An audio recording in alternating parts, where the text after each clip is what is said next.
the devil, if I were the devil, if I were the prince of darkness, I'd want to engulf the whole world in darkness, and I'd have a third of its real estate and 4/5 of its population, but I wouldn't be happy until I had seized the ripest apple on the tree, thee. So I'd set about, however necessary, to take over the United States. I'd subvert the churches first. I'd begin with a campaign of whispers. With the wisdom of a serpent, I would whisper to you as I whispered to Eve, do as you please. To the young, I would whisper that the Bible is a myth. I would convince them that man created God instead of the other way around. I would confide that what's bad is good and what's good is square. And the old I would teach to pray after me, Our Father, which art in Washington.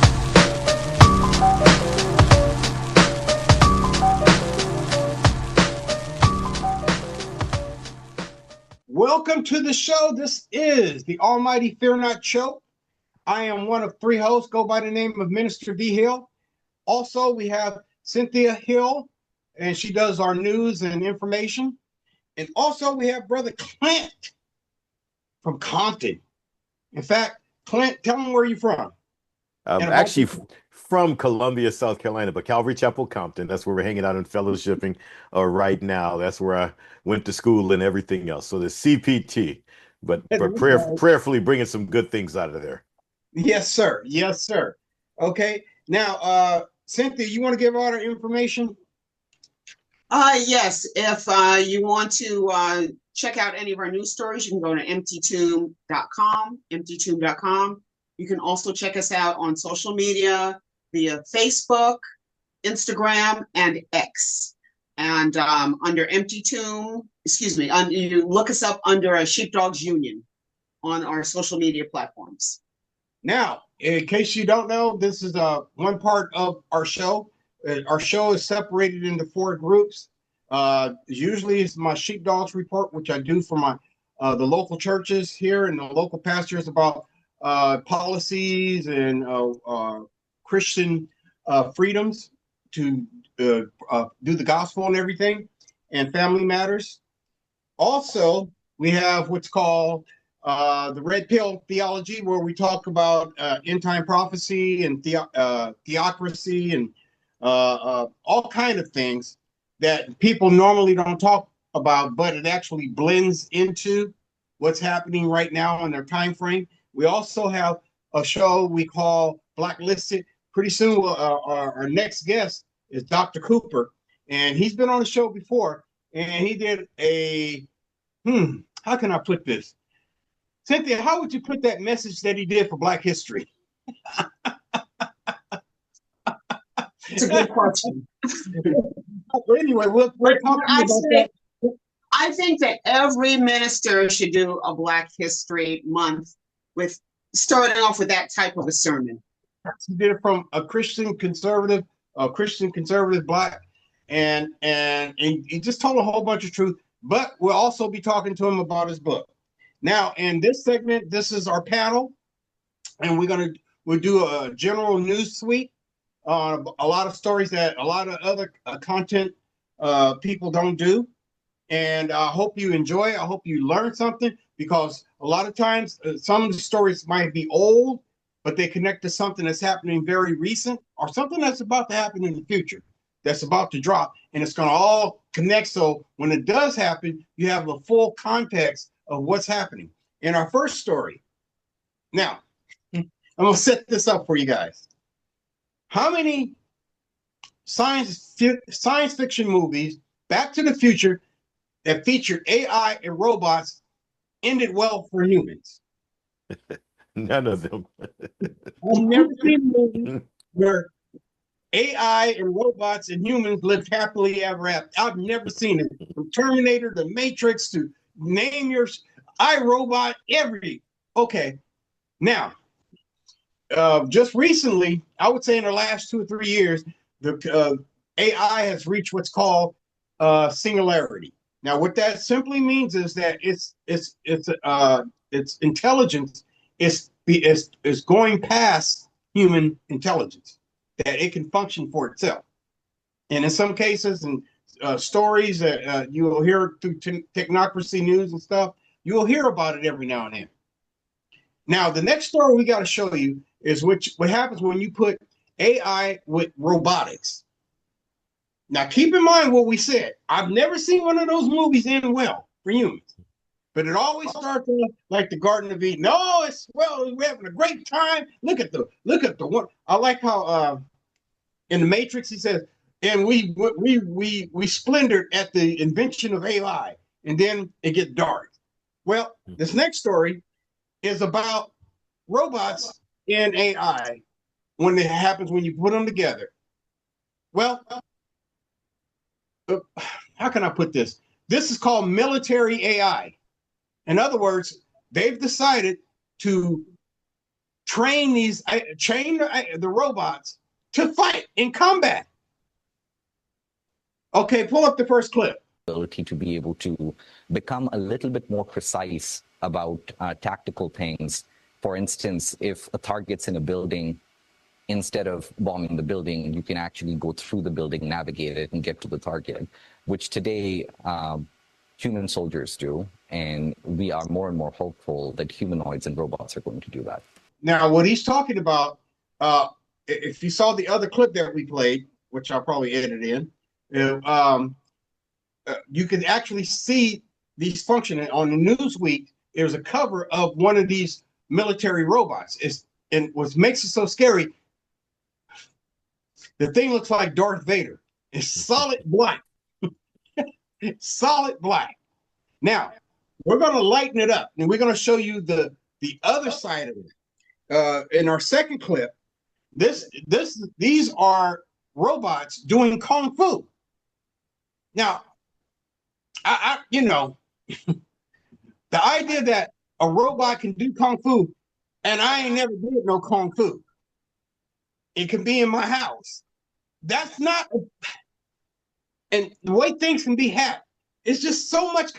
What could possibly go wrong? Play the next clip.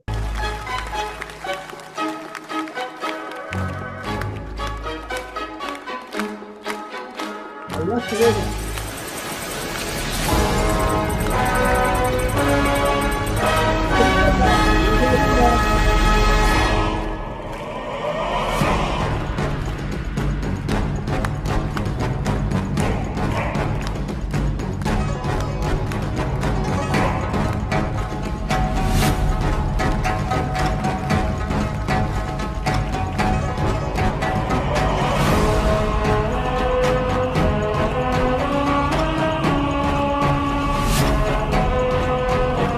As you can see, the kids were ecstatic that the robots can dance when they should have been running for their life. I would have been running for my life. They're doing kung fu stance. They're making move. They're in sync. Better than any boys band you can probably. I guess that's what they were amazed with. They were dancing like boys band. Panel, what do you think it is? Start with Brother Clint. Well, I think people are getting freaked out because it's humanoid. One thing on the military front is there are already everything from submarines to what they call loyal wingmen, which are drones that fly along with the fighter jets, and ground there. So there are already unmanned tanks, unmanned boats. Ukraine, you see videos where they sink ships with unmanned boats. There are unmanned submarines that shoot torpedoes. There are unmanned jets. And so all of that is already out. And I think the more terrifying thing is because of iRobot, something that looks and walks like a human coming. Because I've seen them. I've seen them doing every kind of industrial thing we can imagine. They just did last week a surgery from 1,500 miles away. The guy operated, the controls, gave basic guidance, but with AI, the robot did the surgery. And so they're way beyond. Remember, by the time we see anything on the news, that's declassified. So it's usually going to be a few years beyond what's actually out there. China's not going to give all of their secrets because they don't want us to be aware of what it is, nor will we. But the things that have been verified that are actually taking place even now in the war in Ukraine and in other places are probably far more scary because they have tanks, boats, submarines, and jets that are, AI directed, unmanned. There's a company here called Anduril that's seeking to maximize weapons and everything else. And so it's much further along than just the dancing and those types of things. Those are cute for a display. And we get freaked out because we see 2 arms and 2 legs. But I'd be more freaked out if I see something that look a tank the size of a Toyota Camry that can Yeah, blow stuff up. And those are that, actually functioning there in you go. Russia right now. Well, see, the thing that gets me, Pastor Clint, and people out there on the internet, in these internet streets, as April like to say, is that when they're inventing this stuff, they have no they don't think about God. First of all, they don't see the spiritual part of it. They don't understand the spiritual part. Even if you explained it to them, they wouldn't believe it. They don't believe in a God, so they don't believe there's a fall of man and man's nature. They don't take that into consideration. And at some point, somebody's going to take it, and because of their greediness or because of just their human nature, they're going to start using it against us. And my concern is when the computer thinks for itself, I don't need you. Yes. That's my whole thing, and start using this technology against us. Cynthia, you got anything to say? Well, the thing much scary is that I mean, well, we could take this many directions. You have robots that are going to be companions for people. They're going to be recording all of their information that goes on in their home and such. They can do anything with the information. You have people that want to have them as companions for sexual reasons. Not those particular type of robots, but you do have some that are designed for that. I mean, like what you were saying before, everything that can go wrong will go wrong. It will start off really, really good. I mean, they can't reproduce as we do, but they are designed to where they're able to create more robots. Yes. Yes. And To so build and program. Exactly. So even keeping all these things in mind, it's pretty scary the direction that we're heading into. But there are a lot of people who think, yeah, this is really great. You know, it's so convenient. It's this, it's that. Not looking at the end results. Not remembering the end of every single AI movie. They forget all that. They just think about the good things. Yeah. And they're going beyond, I was going to say, they're going beyond that because some people are suggesting, because it's always based on the data that it's giving and the programming. It's told how to think. Worked for a company, and the thing that slowed down self-driving cars is there's no longer any accidents. For instance, if a car is coming and it has to do something, it's going to hit a cat or it's going to hit a person. If that programmer thinks there's too many people, it's going to tell it to run over the person as opposed to the cat. That's a very real case. And I think the scarier thing is the trust away from in the industrial, military, and even relationship side. You hear people suggesting, well, we should turn the courts over so that it's completely random and you take the personal element out. Counseling, they're using AI actually for therapy and counseling. And then also there's even a church of AI. Put all the data in, put all the moral decisions, thinking it'll be completely impartial. There's literally a church of AI where they believe that a semi-sentient AI programmed system is more reliable than a person because, once again, no prejudices or anything else. So that's the scary part, the things that are pushing people to make decisions to give this technology that's developing more access and authority. I mean, it's kind of like Minority Report. It estimates the crime you're going to commit, and then they come get you before you do it. Super algorithm. Now, if you want more information about this kind of things, you can go to our website. And I'm sure Cynthia has posted up something by now. Also, if you want to get deeper about this, because it actually ties into prophecy, and you hear a lot of people talking about false prophet and him using the AI.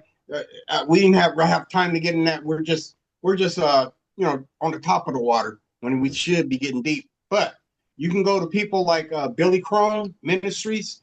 He's very good at this. He's got volumes on AI and AI technology. You can also go to, what's his name? Patrick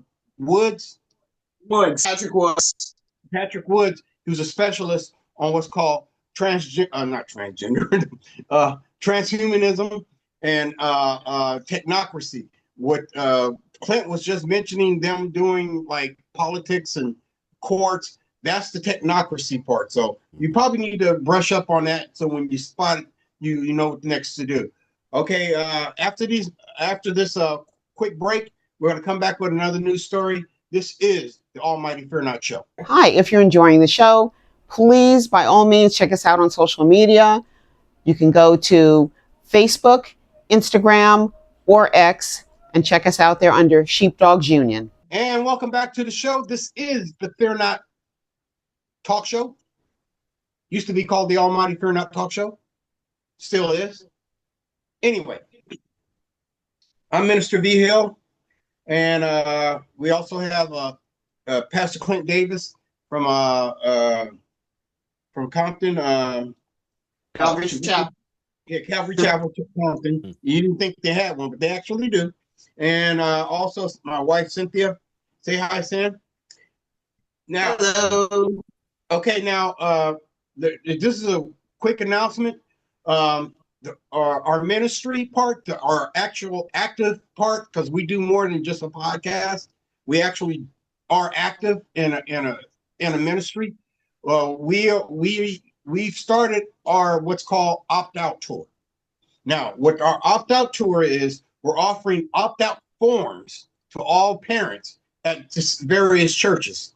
Okay, and it has to do a lot with a lot of bills that passed a couple of years ago here in California. One was AB 1955, which was what we call the secrecy, where they could start social transitioning your child, and then they can actually give chemicals to them later on without you ever knowing it. And then if you were to say something, try to stop it, they could take that child from you.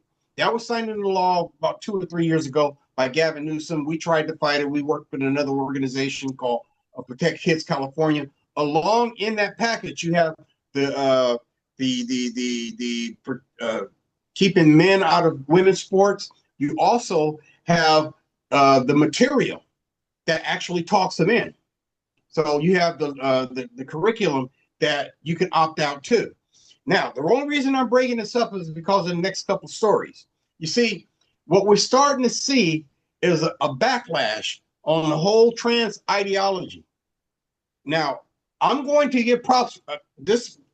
We talk politics. I am an independent. Me and my wife are independent. I don't know what Clint is, but I'm independent. I am. Because I understand that both sides are going the same direction. One's just going progressively faster than the other. Okay? And I don't have time to get into, Trump and this, that. I'm not a real, I'm not MAGA. That's for sure. Because I understand that every president that you're going to have, whether he's Democrat or Republican, is going to play their part in this beast system that's coming, that's being formed right in front of your eyes. Okay? Each one. You think one might do good for a while, but then it's almost like, I'm going to put it this way. It's almost like a type and shadow of the tribulation, where the first 3 years is great, and then the rest is crazy. Well, it's kind of the way the presidents, last time Trump was president, check this out. Now I'm going to get to our story. Him and Netanyahu, Yahoo, I know I'm saying it wrong, but they wanted to split up the land and give half to the Palestinians. And then they both got kicked out. That tells you more about prophecy than anything, because they weren't supposed to do that. This time, well, I'm going to leave a few breadcrumbs, then we're going to get to our story. Why do you think Trump wants to buy Greenland, and at the same time he's messing with Venezuela? I'll give you a clue. It's called the Club of Rome, and it has to do with the 10 kingdoms. Everybody plays their part. One's just going progressively faster. All right, let's get back to the story. Cynthia, I'm gonna let you lead this off. Go ahead. This has to do with what's happening in the detrans movement, not the trans movement. Detrans. movement. Another detransitioner is suing her pro-trans therapist for malpractice. This is coming from the Federalist.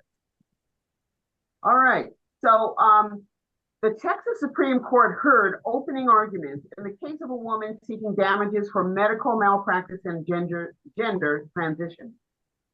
Soren Aldalco, hope I said that correctly, a detransition woman who suffered from gender dysphoria as a teen and underwent a double mastectomy at 19, is suing Barbara Wood and Three Oaks Counseling Group for recommending the senseless mutilation and allegedly falsifying information to secure it.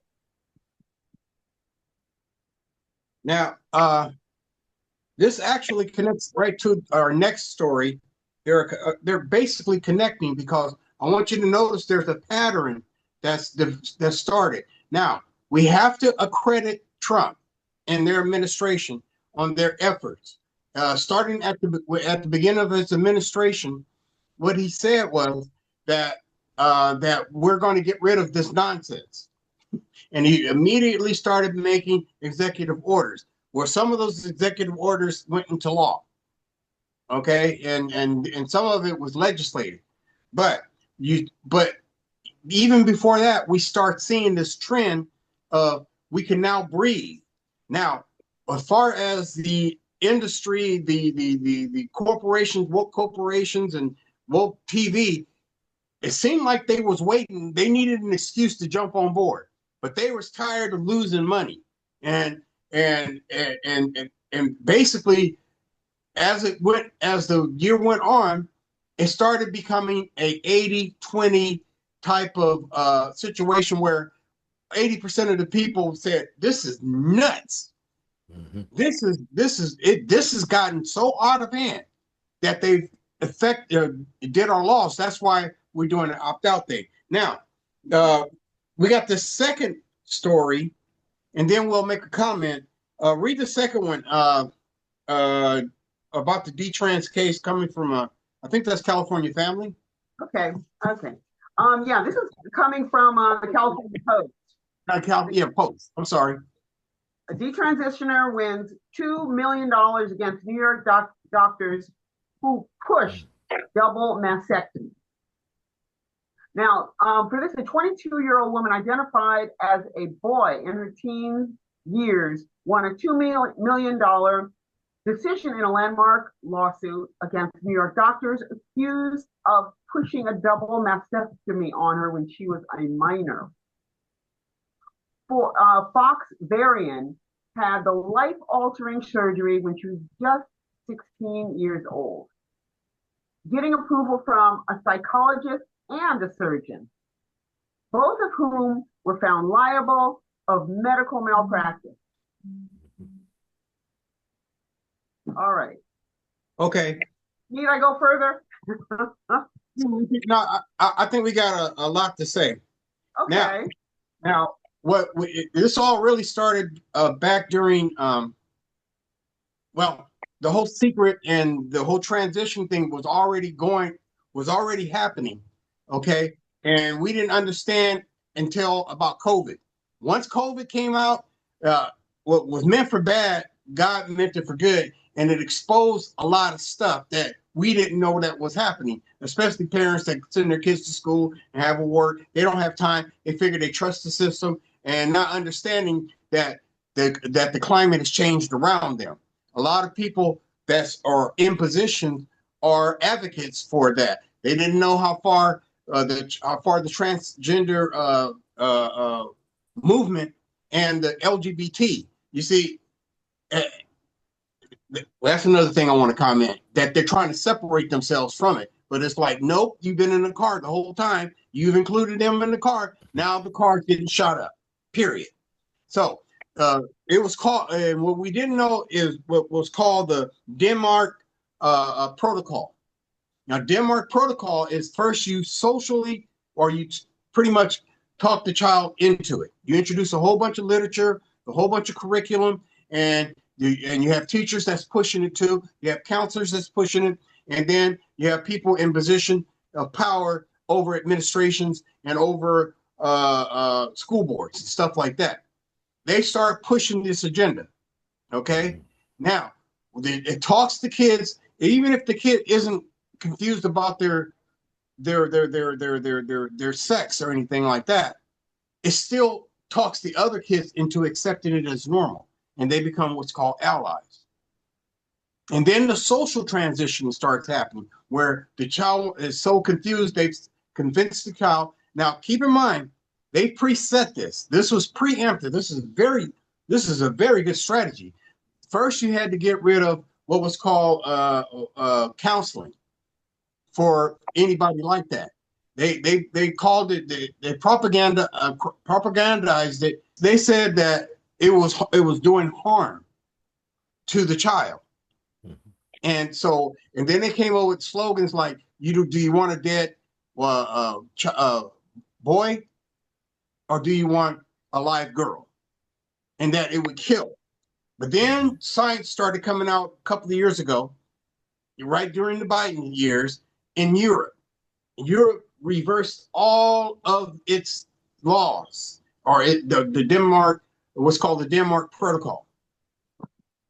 Now, also in the Denmark Protocol comes the chemical part, where they start giving them hormones.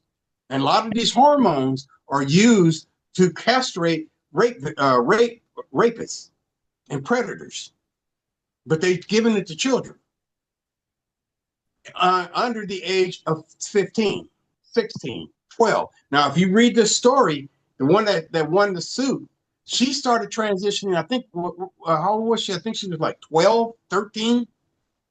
And they did the operation when she was like 15. That was wrong. Well, you got these kids now coming out saying, oh my God, I think I've made a terrible mistake. And now they're blaming, they're saying, who talked me into this? Well, some of the doctors did it out of fear. Okay. A lot of the psych books, the what they call the associations of doctors and psychologists, all of them had flipped years ago. So it was just chugging along until Trump came. Well, it wasn't just Trump. It was a lot of Christian organizations that had been fighting us for years. We would go so far, we would lose, we'd start back at the drawing board. Go so far, lose, start back at the drawing board. But this was the first time in years that we had an administration and a court on our side. So now you're starting to see the fallout. All the lies, but as my mother used to tell me, everything you do in the dark will come to light. Eventually. That's what you're starting to see with this. And that's why we're bringing this story. You guys got any comments? Yeah, I wanted to say, there are things that are being pushed on television.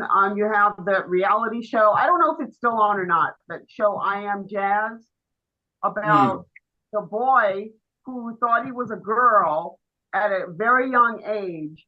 And the mother, I don't know so much about the father. I'm not that familiar about, where, I've only seen the mother in this for some reason, pushing this child to go through this transaction, you know what I'm saying? The transgender from a boy to a girl. And they show the process. And if I recall correctly, Jazz was on a talk show. It was like an Oprah. I don't know if it was Oprah or if it was Oprah. That was a Good Morning LA. It was a talk show that this child was on, and the mother was talking about, what the child was going through and blah, blah, blah, this, that, and the other thing. And what wound up happening was that, people were very supportive. They felt sorry for the child, they were supportive. And the next thing you know, this child gets a reality TV show as he's going through this, transition, so-called. And then it gets to a point where he's actually getting the full thing. getting Yeah, administration. and also going through the full thing and not just the name change and not just the socialization and the whole thing like that.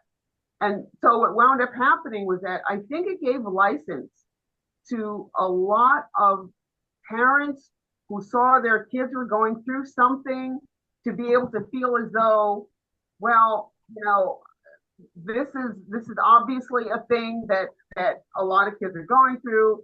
It's legit. These doctors can't be just in it for the money, but there must be some legitimacy into what it is that they're going through. And so between that and this whole social media situation where everybody, on TikTok, every other person or whatever is going through something, that really pushed this agenda. And I believe that there are more and more people that are regretting going through this than are actually happy that they did it. But the thing is, if you say that I shouldn't have done this, and then you get ostracized from the people who were supporting you in the first place. You know what I'm saying? Right. The term I was thinking of was called conversion therapy. Yeah, conversion therapy. Yeah, That's they push conversion therapy and criminalize and try to say that anything, even if a pastor quoted a verse, that was considered conversion therapy. So, and what you found out is that this so-called fluid inclination only flows one way. It can't flow back the other way. Yes. So, Yes. Pastor Clint, go ahead. Yes, interesting that you mentioned that, Vince. They've been aware of this for the longest, and what happens is it's much like what happened for doctors and things of that sort. The American Medical Association, they were having issues. It was going there. A doctor couldn't finish medical school unless he agreed that he was going to do abortions and actually did an experimental abortion going through medical school. The same thing happened with this. It's interesting. If you look back, 2023, it was supposed to come out a couple years earlier. They made a movie. So it's not, these lawsuits are coming out now, and it's good to see. And I think they are getting weight, getting exposure at all because of Trump, because before the same executive orders would have come against. They probably wouldn't have gone through the court because you would have had an executive order from Biden administration, and then you'd have had liberal judges block it. But in this environment, it's moved forth. But there's a movie you should look up called No Way Back. And it was a testimonial of several people who went through just this thing, pressured early, went through, wanted to go back, and some of them were told, hey, well, if you try to go back, the therapies, the chemical therapies that you've started can now be life-threatening, basically. And we don't know if that was true or not. It was a way of pressuring them to continue through. But once they found out that obviously the surgical things are irreversible, the hormonal things can be irreversible, the chemical things as well. But it's a testimony of several people who changed their minds, wanted to go back only to find that many of the things were irreversible. And so the whole cancel society pressured the studios. They pressured the outlets, they pressured the theaters, anyone that would stream, they came down on them. I don't even know if you can find it streaming. You can see it on IMDb and the information, but they blocked it everywhere. So not only was it not released in wide scale, they didn't even want it streaming anywhere. They put pressure on them as well. And so many people have come to that conclusion and expressed that regret. Their silence. They want to make it seem like everyone's happy when they move forward. And they did everything they could to stop the actual testimonials of people who had gone through chemically, hormonally, and surgically, wanted to go back when they came to themselves, because the very idea that this is a mistake, that someone would be wizened concerning later with regret, they wanted to cancel that entire message. But the movie is called No Way Back. Wow. Okay, well, we're about out of time in this little segment. We're going to be back right after this. This is the Fear Not Show. For news and information, please go to empty2media.com, empty2media.com. We have our archive podcast, news and information that affects the body of Christ. And we also have suggested videos for viewing. Welcome back to the show. This is the Fear Not Talk Show. I was looking at an article. I'm sorry, I got a little distracted there.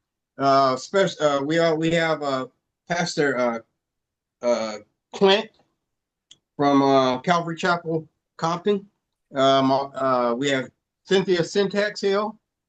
I know you hate that name. That's why I said it. Or as they know her on the street, Cindy Lou from You Know Who. That's better, bro. Safer. Okay. Now this next story. Last year, or last time the Olympics came, they had this ceremony, right?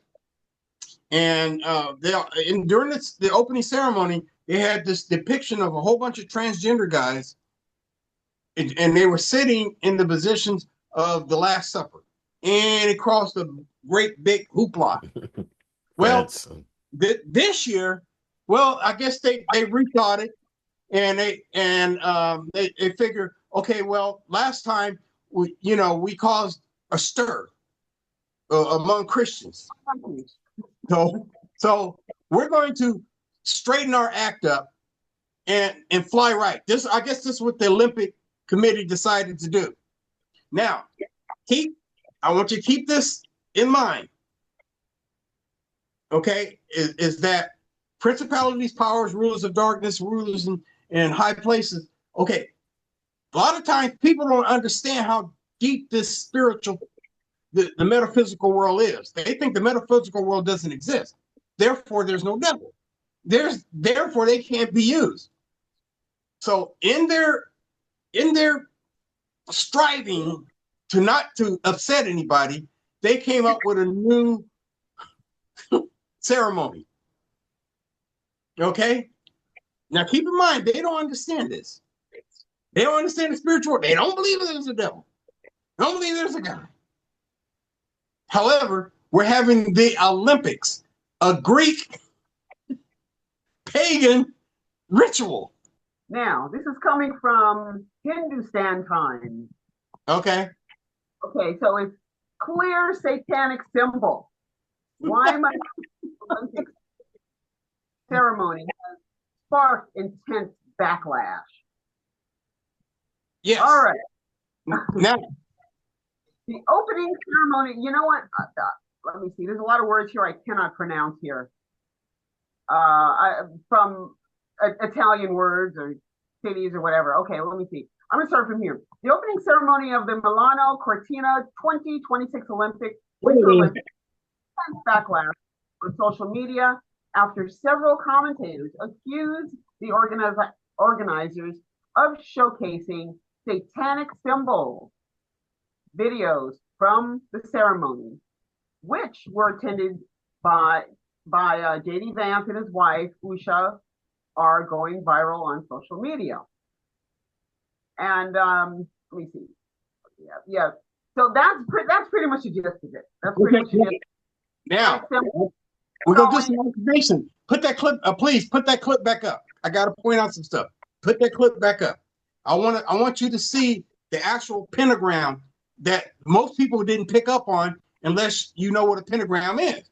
Look at the middle of that. That's a circle with the pentagram in it. Now, I learned what a pentagram was when I was about 19 years old, and I was a truck driver, and I was unloading in San Francisco. There you go, in San Francisco, and I met this guy with a pentagram on his arm, and I said, "That's an unusual tattoo." He said, "What is it?" He said, "Oh, I belong to the Church of Satan." And I said, "What?" Keep in mind, I'm 19 years old. My daddy and my mama been taking me to church all my life, and I'm in San Francisco. Didn't know what a pentagram was until he showed me. Now, this is for my audience.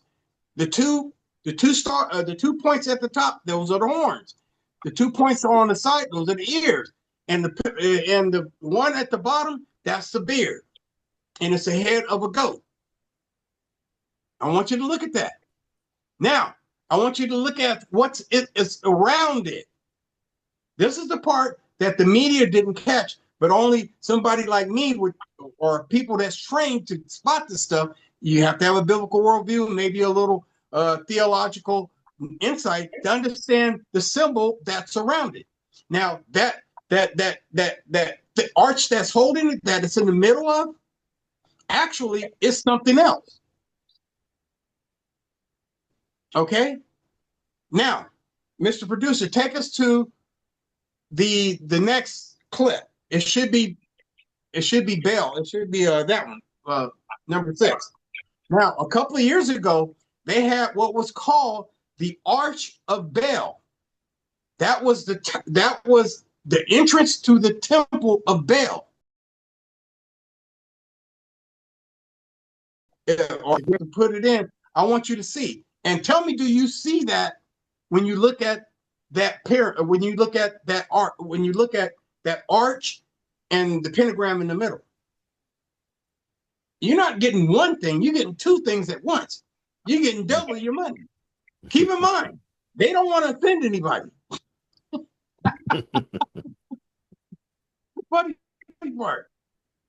That's called the Arch of Baal. When you walk into a Baal temple, that's what you see. You walk under that arch and you're in the temple belt, and now you got the satanic symbol, and this is at the Olympics. And then it made me think, what were they thinking at the first Olympics? And then I looked it up. Okay. This came from Greece is, and it says the myth, religion, and athletics that happened at the first games. Well, and I'm not going to read the article, but let me just tell you that each game was supposed to represent a different god, mythological god. You may call them gods, but in theological circles, they're called demons. Mm-hmm. Zeus, demon, or false or idol god. I'll clean it up. It's an idol god with demonic force. Each sport was a celebration of a particular god. So you're going to a pagan festival. You're participating in a pagan festival. We're thinking it's just about sports and competition in their country. And they're telling you, nope, this is on the first day, number 1, this is what you're worshiping. We cleaned it up. There's no transgenders there. What's your problem? Yeah, but you got the Tower of Bell, you got the Temple of Bell, and you got a pentagram in the middle of it with this crazy music going on. Mm-hmm. I used to so enjoy the Olympics too. That's a shame. Yeah, that's really a shame. I think any organization that starts out and has a global base, global organization, global control, and everything else is eventually going to reflect global agendas. And that's what we're looking at. And we look at it just games as entertainment, especially things that are based in and around Europe, especially if the control is there, then we're going to start seeing more and more of that. And, the things that we see, we know that beast that we see in end times, it's going to be political, it's going to be economic, it's going to be spiritual. But we might as well throw media in that because they, put along and put forth and push many of the different things. And so I think we're going to start seeing that. And anything that's international, that's why anything that's globalist, anything that's international, I don't care if it's based on medicine, if it's based on health, if it's based on finances, if it's based on athleticism, entertainment, or whatever else, is going to start reflecting those values. And so we're seeing it here. We're outraged because when it's here, it is all about sports and capitalism. And some of them are more committed to those things. We look at Europe. Europe is named after Europa, which is a god. And what you say, each of those, different Roman and Greek deities, the core, remember, there's a spirit behind them. The people acted out what was actually driving them. So remember Daniel, when he was praying and Gabriel sent him a message, he said, the Prince of Persia withstood me. So there are, activities and strongholds and demonic forces and personalities. And in places that are devoid of and reject God, we'll start to see more of that over and over. It'll eventually ooze out when they think they have control and they don't have to hide their face. So what we're seeing is what's really at heart. And it's more freely expressed there than here, because here there are people saying, no, you can't do that because the backlash will affect our dollars. Whereas there, they're really committed at heart. So we'll start seeing more of it. Okay. Uh, since we're pressing for time, we're going to go right to the next story. Okay. And this has to do with a pastor who volunteers for Planned Parenthood. Maybe I think I read that wrong. It says here, okay, I got it right.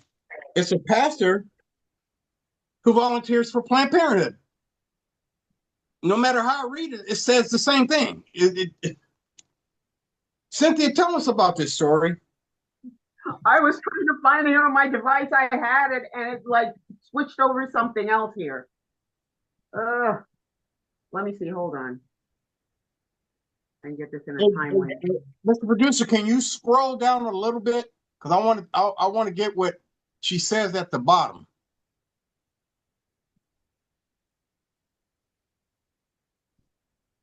Let me see if I can find it real quick. Missing. Oh, here it is. I got it. Got it? Okay. Okay. It says here that Presbyterian minister sparked backlash after claiming that Jesus were alive today. He would act as a clinic escort to Planned Parenthood, where they do child abortions. Okay, let me give you some biblical term here. Child sacrifice. That's exactly what it is.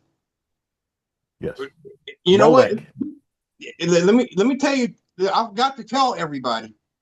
The reason I knew about the bell thing is because I have it in one of my presentations, and that wall, that barrier, that goes into Bell, that was on tour in every major city in a couple of years ago. Also, that was on tour in Europe was, guess what? A statue of Moloch. Mm-hmm. And it was at the Colosseum, the Roman Colosseum. They had a display of Moloch. And a couple of weeks later, they had Baal. So anyway, for those who think that, because we're not in those days that those gods weren't there, Jesus would have said. Now, I'm going to go ahead and read what's at the bottom of this. Now, this is her, and she is a Presbyterian. Now, if you know anything about the Presbyterian and PCUSA, they've capitulated years ago. Not all of them. They had a lot of splitting up because a lot of them accepted the LGBT thing. Now, I bet you 9 times out of 10, she is a lesbian. I would not doubt it. I'm pretty sure of it. Now, here's what it says at the bottom. It says, if Jesus was here today, he might have blessed those who were ending their pregnancies. If Jesus was here today, he might have said, blessed are those who end their pregnancies. Presbyterian minister Rebecca Todd Peters. Remember that name, Minister Rebecca Todd Peters. I have to say, and I don't say it with any joy, but there has to be a special place in hell for people like that. And I mean someone who is teaching this behind the pulpit, who's endorsing this. Yes. So anyway, we're going to move on to the next story. We wanted to point that out. That's probably going to be on our website. What do you think, Cynthia? Yeah. Okay. Okay, the next story. You want to lead us, Cynthia? Yeah. Okay, so we have the new California bill cracks down on mobs disrupting religious services, coming from the California Family Council. So at a time when hostility toward people of faith is rising across the nation, California lawmakers are now considering legislation to better protect churches, synagogues, mosques, temples, and all houses of worship from intentional disruption. Senator Shannon Grove, in partnership with the American Council, has introduced SB 1070, a legislation designed to strengthen California law against those who deliberately interfere with religious services? Okay. This has to do a lot with security now. Let me lower my hand. Okay. This has to do a lot with the security at churches ever since Don Lemon's stunt. And can you believe there was a pastor defending him? You shouldn't. And I think his excuse was, "Oh, I have a First Amendment right." Yeah, not to interrupt the service, fool. What's wrong with you? So I really hope they throw the book at him and use him as an example on what not to do. You don't just, and this has nothing to, now, it was what I find striking is that they always do it to Christians. Ain't nobody ever invaded Islam mosque. No, they don't dare do that. They ain't a bunch of liberals gonna run up in a mosque. Okay. And I don't know about the rest of, I don't know about Hindus or anything like that. I doubt if they would do a Hindu temple too, because they look pretty intimidating sometimes. They're like they'll cut your head off. You run up in their service. But this is just a proposal. It's to come. Hopefully it'll be on the ballot and we can all vote for it. Mm-hmm. Okay. Let's get to the next story. Now this involves Chuck Schumer. Now, this is what I want to tell you, and I hope Pastor Clint speaks up on this, because I totally just ran over you guys on the last story. But on this story, Chuck Schumer wants to federalize the LGBT flag. Yes, Chuck Schumer. Now, we wanted to run this story to show you something. Just because you might be winning now, the pendulum will swing back. And they still believe what they believe. Now, the reason that he wants to, is 2 or 3 reasons why I believe he wants to do this. One, if you can federalize that flag, if anybody burns it, they will be charged with a hate crime.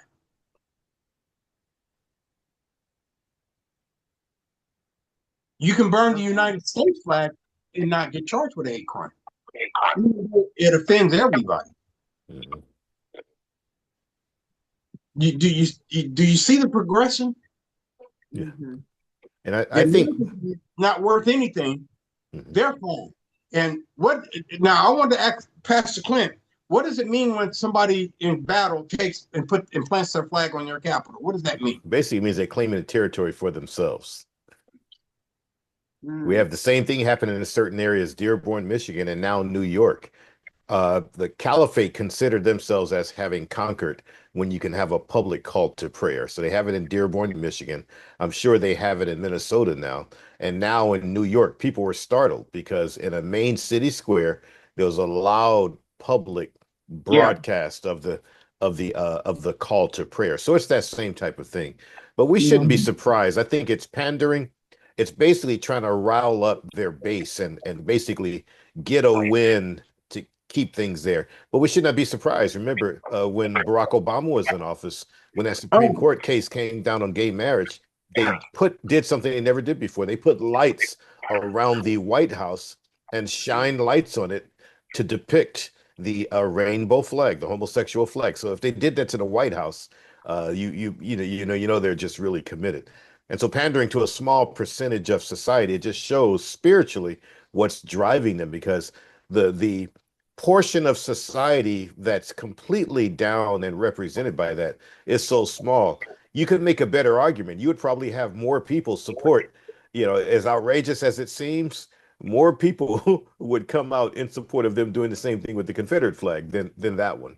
But it just shows just an overall commitment, and it'll never get through.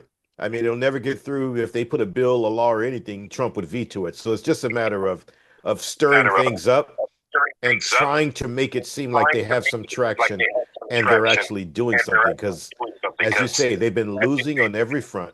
So fame or infamy, however ridiculous they can make something, is just to rile up someone on their base, and they're constantly looking for something to rally around. Okay. We're gonna take a break. And we'll be back right after this.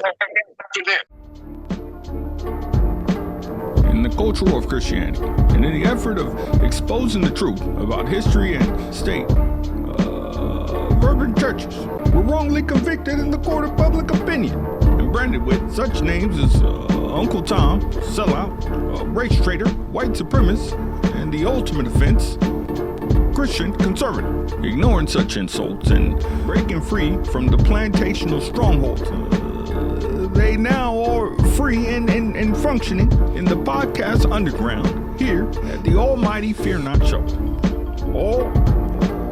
All avoiding mainstream media. So if you need clarity on cultural, social, or political issues and how it relates to the biblical worldview,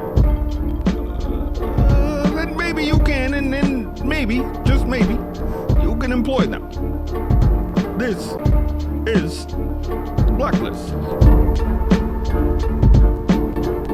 Minister V. Hill, and I'm here live at the Prophecy Conference here in Bakersfield, California at Rock Harbor Church.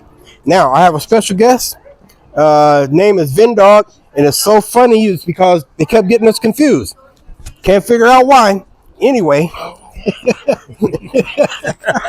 You know, that tends to happen with a lot of people. Yeah. Well, see, this name was given to me by a legendary radio disc jockey by the name of Hollywood Hamilton. Mm-hmm. And he asked Rick Dees if he should give me the name, and he says, well, sure, why not? Do it. So, by the way, we're talking with Vindog. He has his own podcast. Now, as you know, I am trying to consolidate all the podcasters who think it's red pill. Let's put it that way. I think Jesus pill. To Jesus pill. Well, the red stands for the blood. Yeah. Here you go. Crimson. That's Blood it. of Christ. That's it. Yeah. Now, tell everybody here about your show. Well, my show covers a little bit of politics. We talk about the things that go on around the world. Mm-hmm. We also talk about things that are going on in ministry.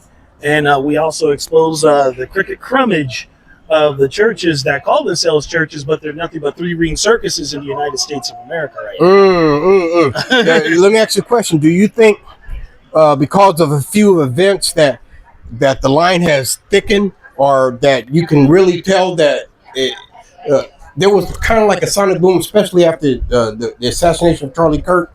Do you think that everything is being amplified right now? I think things are being amplified. I think people are trying to make money off of the assassination of Charlie Kirk. Mm-hmm. There were a lot of wolves at that memorial service. Oh, I'm just really? Gonna say it that way. I'm just going to say it that way. I don't know if you know about the explosion of a movement called the New Apostolic Reformation. Right. You're right. No. So, the NAR dogs Yeah. are out. So, those wolves in sheep's clothing, when they see an opportunity, man, they take advantage of it. And I do a lot of speaking against all that, because a lot of people are falling for the banana and the tailpipe trick still. And it's kind of sad because they're being fooled with the music and also the eschatology of it all. Right. Talking about the music, especially when it comes to, well, since this is the Blacklist, so we can let our hair down, which we have none of, but we can let our hair down and be honest about a few things. Now, we know that there's a lot of ministers.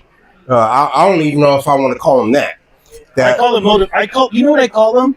I call them little general managers of Tony Robbins fulfillment centers. Oh, feel good. Yeah. And we can do it ourselves. Yeah. You know what the funny part about it is?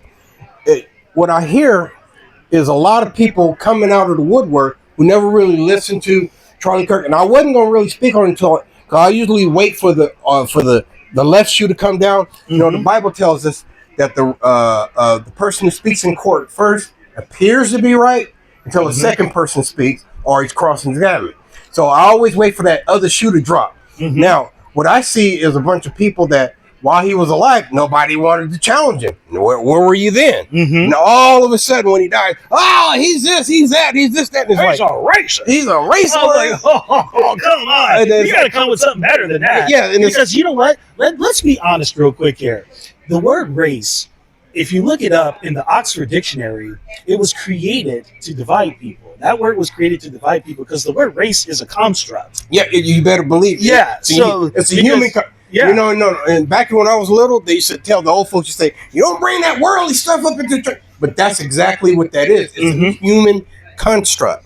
Ethnicity, ethnos, we all know that. I don't want to go into a deep discussion because I'm bringing this brother back on. And plus, I want you to go to his show. I need you to patronize it. I need you to subscribe, just like you're doing to my show, just like all the other brothers that I'm going to be bringing on that are speaking truth. And we get called names, of course. But you know what? I'm used to the names. I've been getting that for 60 years. Don't even bother me anymore, especially from certain people. Yeah, exactly. You know, my mom said one thing, and I really took it to heart later on in life. Because when you're a kid growing up, you're just like, okay, mom, whatever, right? She would say, son, she goes, always remember one thing. If they criticize and spat on Jesus, what makes you think they won't do it to you? She goes, so be prepared for that, because if you're going to stand for truth, people are going to hate you for it. So, and I had friends that told me, hey, develop thick skin because it's coming. And boy, oh boy, they were so right.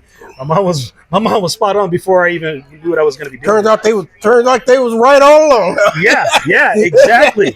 Well, anyway, give everybody your information and look at the camera. So basically, you can follow me on YouTube at Vindog Radio Live. Also on Rumble, Getter, X, and wherever you shall download broadcasts and podcasts, and I'm also on iHeartRadio. There you go. Wow, that's pretty good, brother. Oh, man, I'm proud of you. I'm glad I met you. I'm glad you got us confused. Yes. Keep on doing that for us. Okay. Until next time, this is Minister VX. This was an exclusive right here on Empty Tomb Media, Sheepdogs Union Report. Also, the blacklisted. And you all know what that means. Catch you next time. In the culture of Christianity, and in the effort of exposing the truth about history and state, urban churches were wrongly convicted in the court of public opinion and branded with such names as Uncle Tom, sellout, race traitor, white supremacist, and the ultimate offense, Christian conservative. Ignoring such insults and breaking free from the plantational strongholds, they now are free and functioning in the podcast underground here at the Almighty Fear Not Show.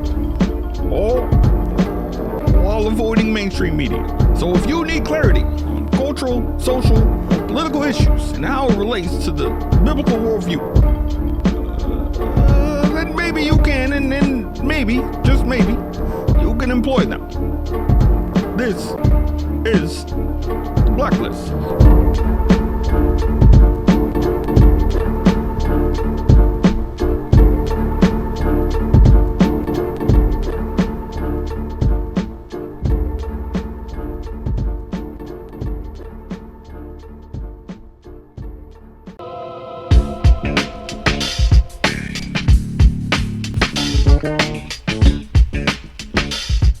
Welcome back to the show. This is the Almighty Fear Not talk show, and like I said, we are still at the conference, the prophecy conference. What's it called again? Tip of the spear. Tip of the spear. Brandon Holthus and that whole church thing. We have two books here I want you to notice. One is a new book called The Evil Twins: Technocracy and Transhumanism. Big words. And then, of course, the classic. This is Technocracy Rising. And we have the author right behind us, Patrick Wood. Say hello to the crowd. You bet. Yeah, this has been a great conference so far. Yes. Well, I caught what you were saying, and I liked your presentation.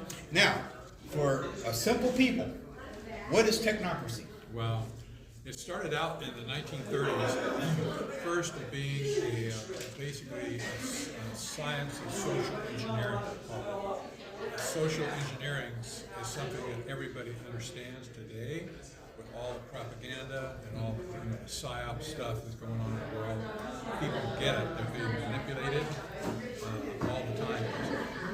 So that's where technocracy started out in the first place, was to create this so-called science of social engineering.